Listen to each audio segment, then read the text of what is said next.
Hello everyone, Seraphin here, welcome back for more Castlevania, Aria of Sorrow.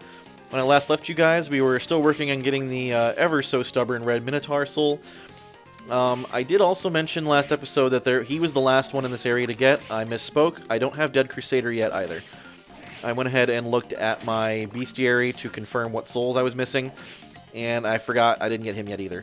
There are a few places to get Dead Crusader if I don't get him from here, but this is definitely the easiest place to get Dead Crusader. So we'll probably try to grab him before we leave too. That being said, I've tallied up everything, and out of I think 110 souls, I am only missing 18. And a couple of those should be fairly easy. I say that now. They're probably going to be the worst, because that's just my luck, but I'm going to try anyway. But as soon as we finish off Red Minotaur and Dead Crusader, we're done with the arena. There are 2 left to grab in the, what do you call it? The Underground Reservoir? Actually, there's 3. There is the Man-Eater that I think you guys saw once, that the big creepy 3-eyeball skull thing. Sadly, there's only one of those in the whole game, and it's kind of hard to farm. Also, I don't have the Cagnazzo, but that shouldn't be too hard because there's a ton of those things. I don't have the Giant Worm, but again, easy to farm. And once I have those 5, that's the reservoir done, that's the arena done. That just leaves the top floor, as well as the stuff that can't be obtained until after you beat the true ending. There's also Peeping Eye, Blue Crow, and Siren from like the castle corridor, but we can probably snag those on the way. They're not overly difficult to obtain, at least I'm hoping, but we'll figure something out. At any rate, Red Minotaur for the time being is giving me some trouble. Not entirely certain why that is, but whatever. At any rate, I mused for a little bit last time. I say that word a lot, I just realized. I used the word mused a lot, which is funny because I never used to. But I talked a lot about another JRPG series that I'm sure nobody has heard of called Dot Hack, but I realized that I don't talk a lot about Castlevania while I'm playing through Castlevania, and that's because, as I mentioned once upon a time, I really haven't played that much Castlevania. I do like the series a lot. It's one of my favorites, but for the most part, there's not that many good games in the series. A lot of them are just downright terrible. I'm not going to say terrible, but if anybody played some of the more recent ones, for example, the Lords of Shadow series, I think there was 3 games in that particular little mini bit. The first one was pretty good. The first one had a very God of War feeling to it, in that you're playing as, I think, Gabriel Belmont, and I don't believe he is canon, by the way. I think that whole little separate side thing was non-canon as far as the series timeline is concerned. There is an official timeline. There shouldn't have been, according to the official series creator. He didn't want to have to make it, but he made it internally, and then it got leaked, and he's like, well, guess it's canon now. So there's that. But anyway, Lords of Shadow, you play as Gabriel Belmont. He was one of the first Belmonts, apparently. And he actually predates Dracula, because Dracula wasn't around yet. He was just like a monster hunter at the point. But the idea with that one is it's 3D, right? And it's kind of like, oh, there's Red Minotaur, sweet. So, get a load of this. Swings an oversized axe, and that's an understatement. Where is that thing? Red Minotaur. So, I'm just going to walk out here and swing this sucker. It takes up the whole blasted screen and swings around, and that can hit things up to 3 times. And as you saw, it also takes a massive chunk out of my magic points. And you only use that once or twice, really. But holy smokes, is it ever cool. Alright, so we just gotta get Dead Crusader, and we can get the heck out of Dodge here. So I think this is one of the better places to try to get him. So let's do that. I keep falling way further down than I expect to. I think he's got the strength plus 16 yellow soul, if I'm not mistaken. I could just do that, just drop down in Hippogriff. Yeah, that works. Takes a little second to get recovered, but ultimately shouldn't take that long to get him. At any rate, so Gabriel predates Dracula. He's just a monster hunter. Vampires still existed before Dracula, right? So he hunted vampires, he hunted the monsters, like zombies, that kind of nonsense. But the way that game works, it came out on, I think, 360 and PS3 initially. That's what I played it on, was the 360. It's like it's not open world, so to speak. It's actually kind of linear. But It's in a three-dimensional world. You're walking around in an open environment, and you have a whip, just like you would in other Castlevania games. But instead of like just whipping it straight ahead, like every other Belmont does, you're mostly like swinging it around yourself wildly. And it's like a whip chain, right? So I guess a lot of them are. Classically in Castlevania, they're whip chains as opposed to just regular old leather whips. But the cool thing, I actually like the design of the whip in that one, because it's all contained inside this cross-looking thing. And actually, if anybody has played Smash Ultimate with Richter and Simon in it, they both have the same model of whip as is used in Lords of Shadow. I'm actually going to use this teleport to that Underground Reservoir area, so that'll save us some time of walking. But we got Red Minotaur, we got Dead Crusader, that just leaves 3 to grab in the reservoir, and then we can get the heck out of Dodge. So I'm going to go back down this way if I'm not mistaken. Just dropping down to the first area, though, not all the way to the bottom. So right here. Oh, bloody! Come on! Enough with this garbage! Man, this is the worst room in the whole game, I swear. And then you got Slimies on top of that. So anyway, the whip looks really freaking cool in Lords of Shadow and in Ultimate. So it looks like this iron cross looking thing. And the whip is actually like retractable. It retracts into the cross in that game. And then to swing it, you just swing the cross and the whip just comes flying out. Giant worm, there's the thing we need. I'm not going to farm it there, though. There's a better place. And anyway, and then the end of the whip has like a spiky end to it. So it's almost like a flail, really, as opposed to a whip. But it's really long because it's a freaking whip. Get this mana prism like I was going to get once upon a time. And you swing it around wildly, like God of War style, the way Kratos swings around those chain blades that he's got attached to his arms and whatever. Very reminiscent of that. That's why it reminds me of that so much. But it's the same vein, right? You're fighting hordes of monsters, and you're using this giant swinging whippy thing. Here's the best place to get Giant Worm, right here. I can get Cagnazza while I'm at it, too, hopefully. That's 2 birds with 1 stone. I don't know why I said it like that. Maneater, there might be a little more trouble. I don't remember where he is, actually.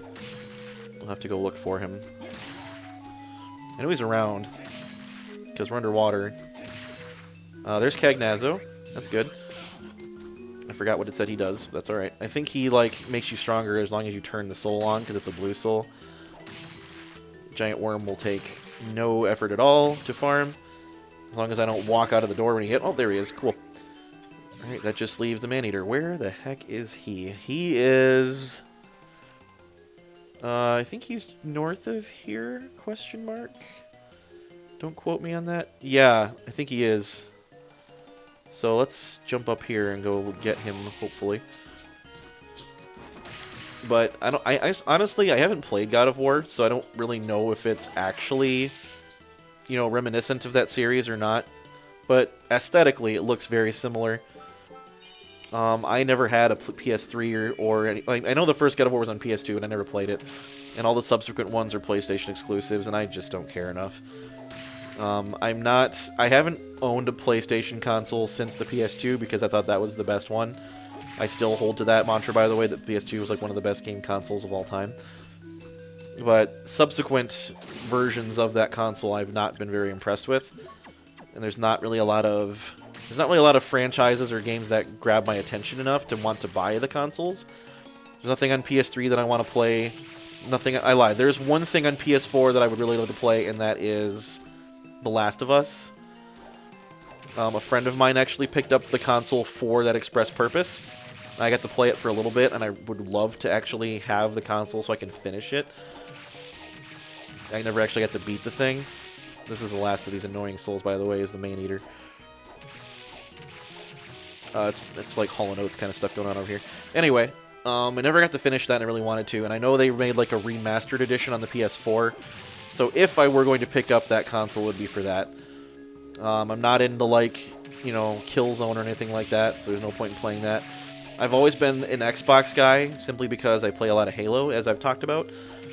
Well, I haven't played Halo in a long time, actually. I used to play a lot of Halo, let's put it that way. in my prime, I played a lot of Halo. That was maybe almost not a decade, not quite a decade ago at this point, but pretty close. At least 5 years ago was when I was really playing Halo in my prime, and I have not done since. Not really, at any rate. So that being said, there's not really a lot of draw for me to play any of the new PlayStation consoles. I just don't care. So that's why I haven't played God of War. But that's what Castlevania looks like. The Lords of Shadow one, at any rate. And then I didn't play either of the sequels to it.